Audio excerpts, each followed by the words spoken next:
been wanting to make wine for a very long time, probably more than 20 years, but I didn't have the self-confidence or the knowledge to make it.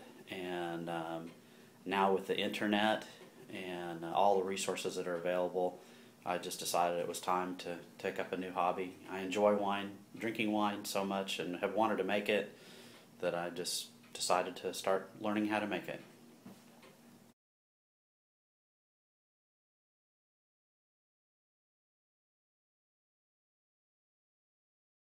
Jeff Olson began making wine as a hobby 2 years ago from his home in Franklin, Tennessee.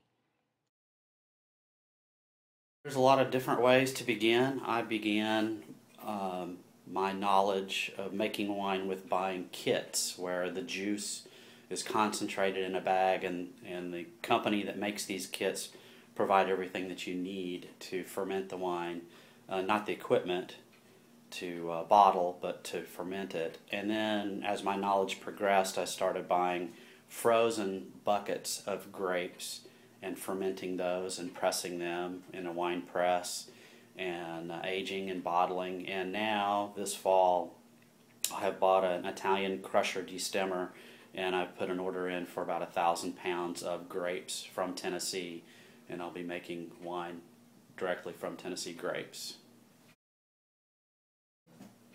I like whimsical names, so because I want it to be fun. It's fun making wine, it's fun drinking wine, so I just decided that the name should be whimsical.